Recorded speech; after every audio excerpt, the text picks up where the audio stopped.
wonderful. And then how long is that cassette? It's a beautiful bracelet. Oh, thank you. It's a watch. Oh, a watch. Yeah. Oh, that's unique. Yeah. Okay, Bobbie, action, please. Well, Leonard, it is so nice to see you again. And of course, you have. All right. You all right now? Yeah. Okay. Okay. Now we're on speed and action, please. Well, Leonard, it is so nice to see you again. And of course, you have so many, many fans in the Dallas-Fort Worth area. I know. It's wonderful. And people are anticipating this movie, Star Trek II, and eager to see it.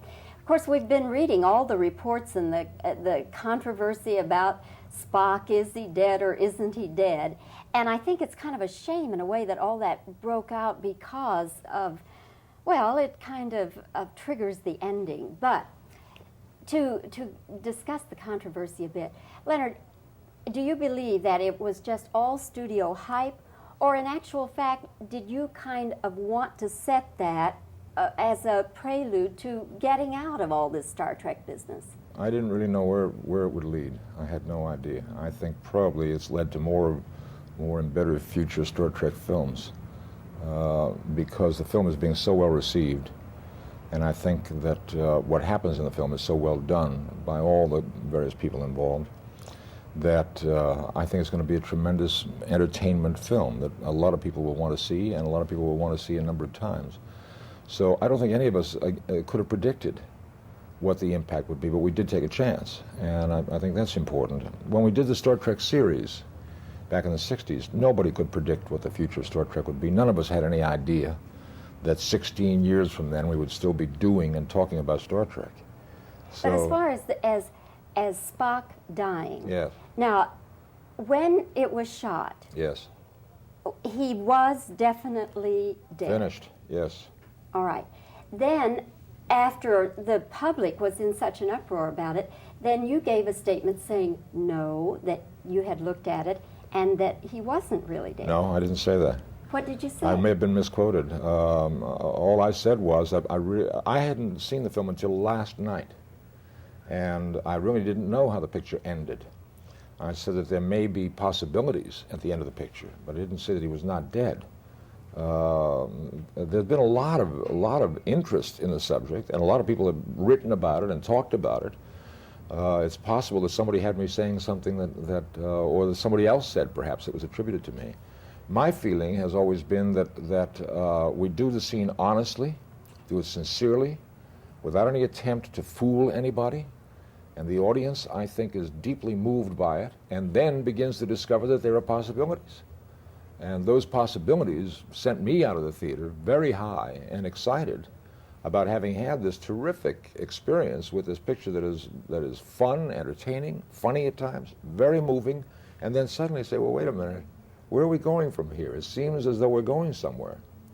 And although it could have been the end, and I was ready for that if that was the case, we seem to be moving into something else again. We seem to be moving on to the next possibility. Spock is quoted in the picture as saying there are always possibilities, and I think that's the feeling you come out with when you've seen the movie.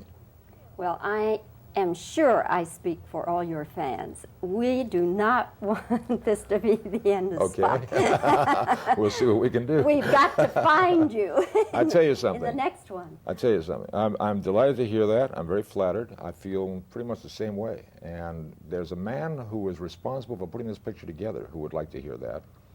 His name is Harv Bennett. He's the man who really brought this all together. None of it could have happened without him. None of it.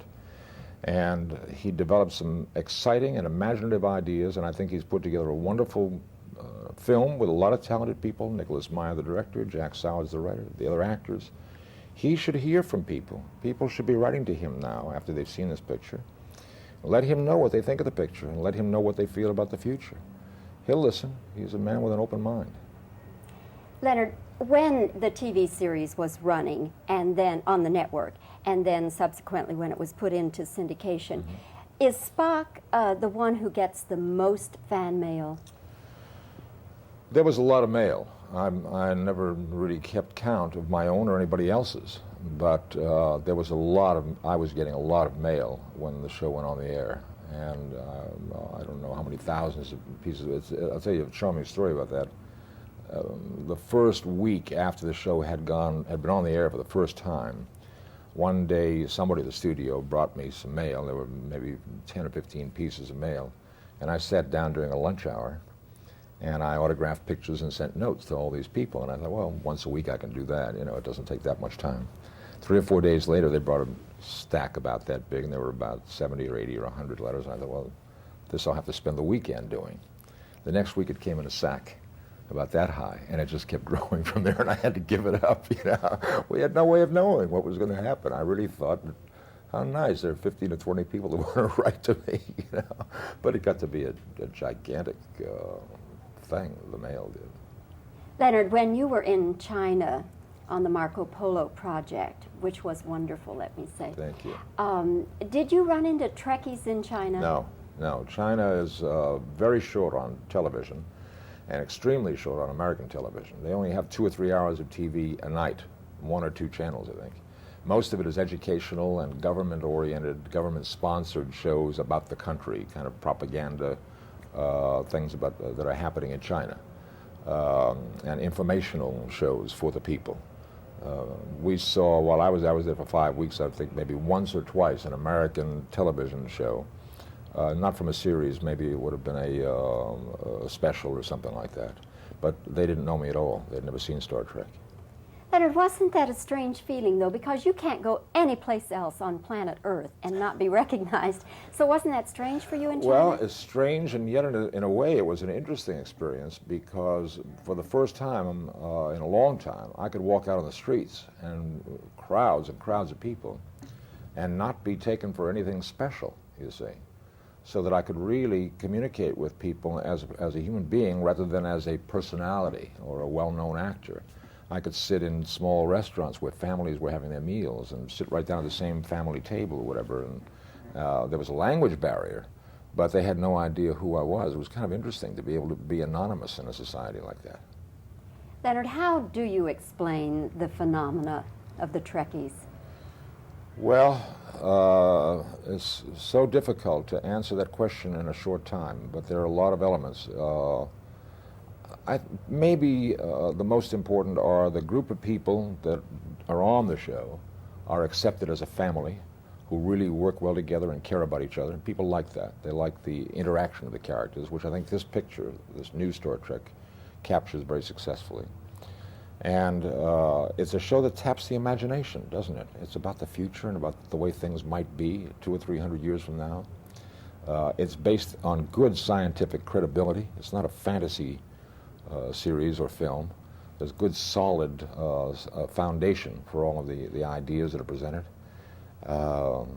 It's a hopeful show about the future. We sure need some of that, don't we? One last question. There now is so much controversy about Ed Asner. Mm-hmm. And as an actor and a member of the Screen Actors Guild, do you side more with Ed Asner and his philosophy or with Charlton Heston?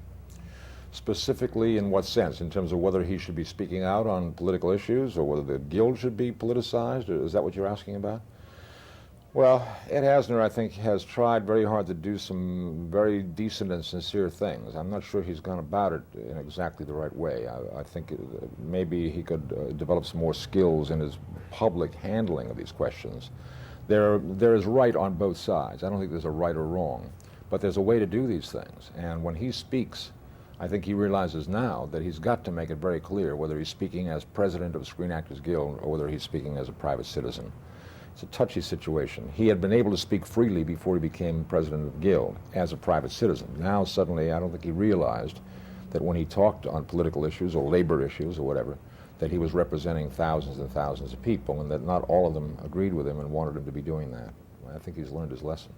Do you think it would be better if the president of the Screen Actors Guild just stayed out of political issues entirely? I'm not sure that labor unions do or should stay out of political issues. We have labor unions that endorse presidential candidates, for example, or senatorial candidates, people who back the labor point of view. And I don't know that any citizen should be asked to give up their political involvement or their political point of view because they're a member of a particular organization. I mean, that's one of our most important freedoms. I just think it has to be handled properly. Well, Leonard, thank you for this visit and this time. It's been my And pleasure. I just know that Star Trek II will go through the ceiling, and that'll be Right. wonderful for all of you. Right. And come Star Trek III, I'll be looking for you. Okay. Thank you, Leonard. My pleasure. Very nice to see you. All right, so, Looking toward the monitor. yes.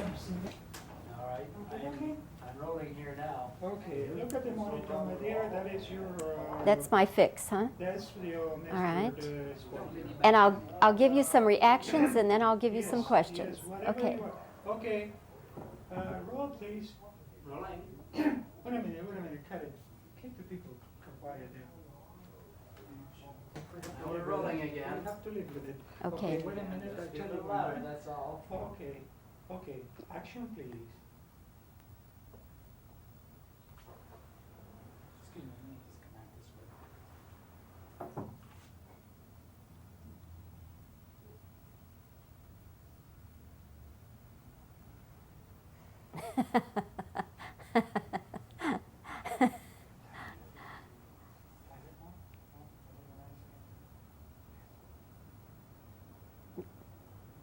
Not any closer than that. You can back off just a little bit if you want. Yeah. You wanna do the question? Okay, questions. All right. Let me slip that while you do that.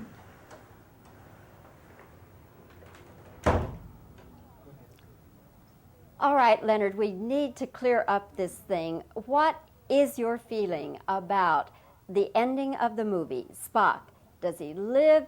Is he dead?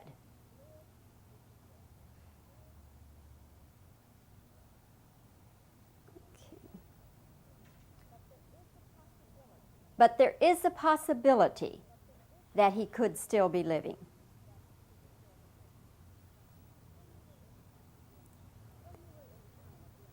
When you were in China doing Marco Polo, did you run into any Trekkies there?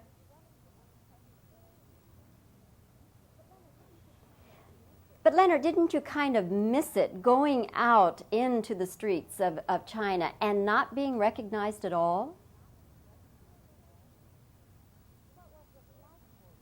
What was it like for you to just go out among the people and not be recognized by anyone?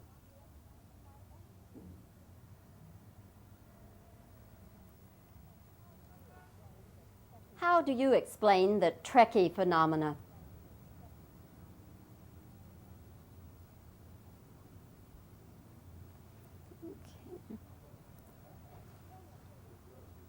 When the TV series was going on the network and then subsequently when it went into syndication, did Spock get the most mail of anybody?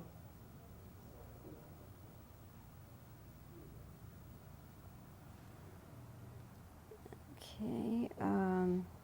Does anybody? Oh, okay.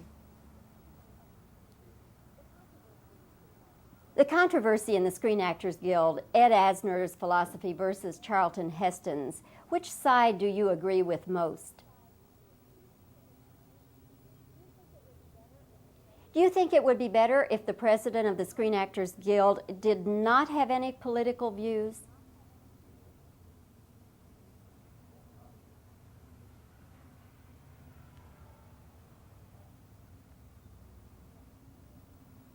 That should do it.